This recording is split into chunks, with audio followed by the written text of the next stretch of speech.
We move to question 51. Question 51 and 58 are being taken together, and they're both from Deputy Brendan Smith. Thank you, Cancora. I wish Minister Bruton and Minister Kenny well in their new roles. Minister, as you are aware, we've been told relentlessly since 2006 that the lights would go out in Northern Ireland unless the NorthSouth Interconnector was built as a matter of urgency. The 2018 electricity generation report, recently published by EirGrid and by the system operator for Northern Ireland, shows a remarkable turnaround from a significant deficit to a significant power surplus situation in Northern Ireland for the next 10 years, even accounting for a very high level of forecasted demand, a demand unlikely to be ever reached. Minister, I think it's time that you and your department questioned the necessity for this North-South Interconnector project going any further in the planning stage. Minister? Gosh, I'm surprised that Deputy Smith suggesting that we would isolate our grid in that way. I mean, one of the constraints on introducing renewables into our grid is the lack of interconnection. The single electricity market for the island of Ireland has brought many economic and social benefits, both north and south.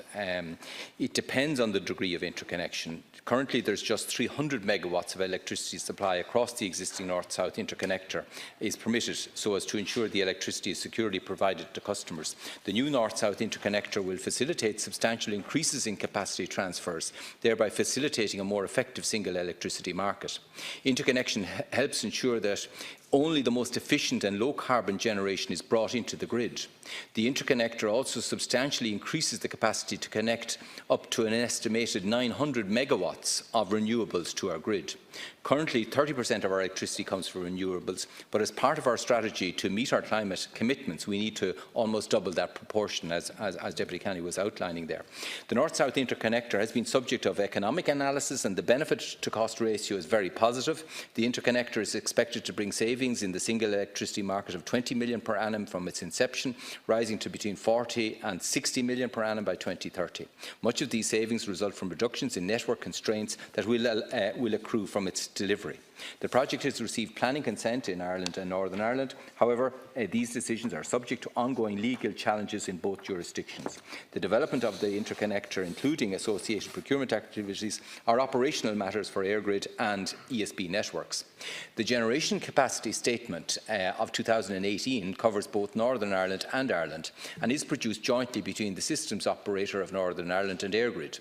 This is in line with their regulatory requirements to publish forecast information about the power system, including an assessment of the balance between supply and demand. The generation capacity statement is updated annually to ensure an adequate capacity is available in the market on an all-island basis and to plan accordingly. I'm advised that the increase in generation capacity as shown in the generation capacity statement published by the transmission system operator does not impact on the need for the interconnector.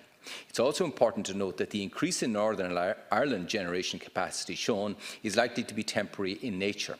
The main increase is from the assumed continued availability of the coal-fired Kilroot generating units and two of the older, less efficient Ballylumford units. The long-term continued operation of these generators is not sustainable in the context of decarbonisation of the industry. In fact, since the generation capacity statement was published, the utility regulator for Northern Ireland granted derogation requests on the 9th of November to AES for the two Ballylumford units, totalling 250 megawatts, from the requirement to give 3 years' notice of closure. Deputy Smith. Thank you, Cancora. Thank the Minister for his reply. Minister, I never suggested that we shouldn't have an all-Ireland electricity market. Far from it. I've always advocated that we develop an all-Ireland economy. What I'm saying here is that we have been fed a diet of the lights will be gone out in Northern Ireland in 2018 or 2019 if the North-South Interconnector wasn't built. The most recent report shows that there will be a surplus of electricity, even under present structures, as opposed to the deficit that the line that we have been given for a long, long time. I have any amount of quotes from from the Airgrid and Sunny, its counterparts and other affiliated bodies as well, stating that the lights would be gone out if the North-South Interconnector wasn't built.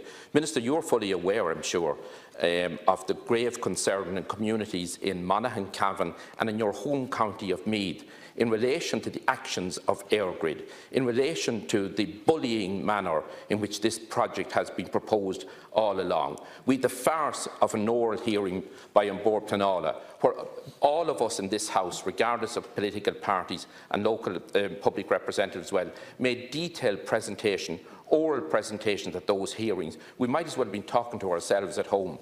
The report hadn't even the courtesy to refer to the concerns outlined by government ministers and by senators, TDs and councillors from Cavan, Monaghan and Meath. Minister, I'm sure you are fully aware that the communities in Meath, Cavan and Monaghan are not accepting of the proposal as it stands to have these transmission cables overgrounded should that project ever proceed. Minister. Yeah, no, I'm just conscious that we were just talking about the challenges of climate change and how we're going to respond to it. And one of the responses is undoubtedly to have better interconnection on our grid system. There's not only this north-south, which would allow 900 megawatts of renewable energy to come onto our grid, but there's also the project for an Ireland-French interconnector.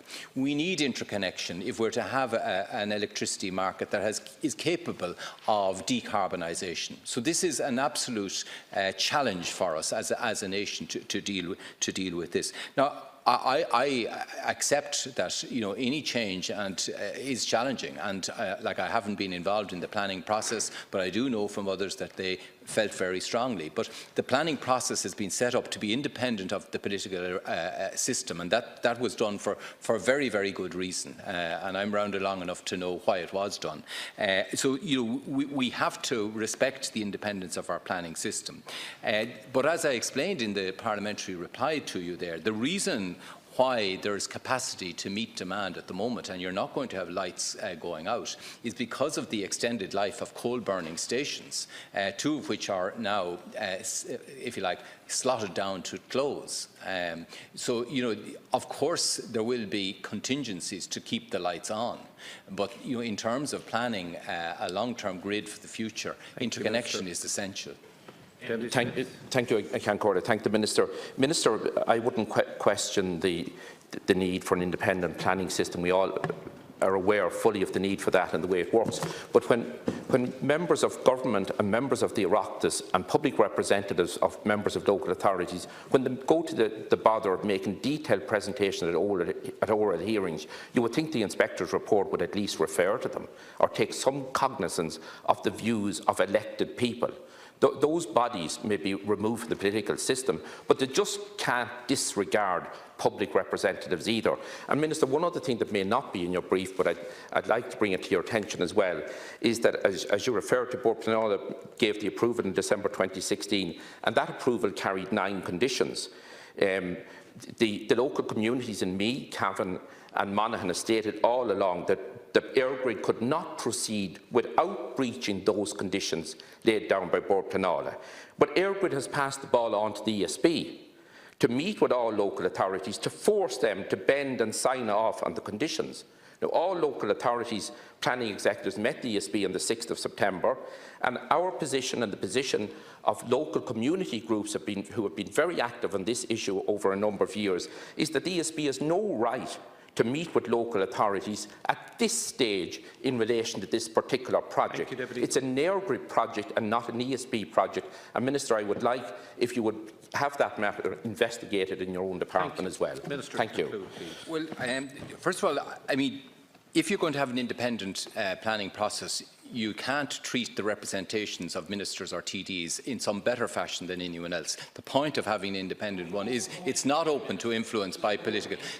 But that's the point of setting up it as being independent. It is that you won't have ministers, pressurising it or that they will provide special access for one group of people as against the other, because that undermines the independence of the process. That's well, you're around nearly as long. I mean, we know the planning process. process. I mean, it doesn't always give you the outcome you want, and I acknowledge that, but it is fair, and people are not treated better because they are public representatives than a person who is a sole person representing themselves. And that's as it should be. It's the quality of the planning argument that is being put that they have to deal with. I'm not aware of the details of the planning conditions, and I will get back to the Deputy on that, but generally speaking in planning conditions, it is not unusual that a planning condition requires something to be done to the satisfaction of a local authority. I've seen that in virtually every planning permission that's granted. You know, the roads must be completed to the standard of the local authority or whatever. So I will check out what what's the provision that the Deputy refers to. But I suppose the other point we do need to bear in mind in this is, you know, there were 2 independence reports that showed that, you know, the underground proposal, which is what a lot of people are advocating, would be 3 times as expensive, and also showed that our system of compensation is fair and reasonable and is better than in many other countries. So this is not, you know, we are trying to be fair here to people, but the planning system is independent of government. We are trying to be fair to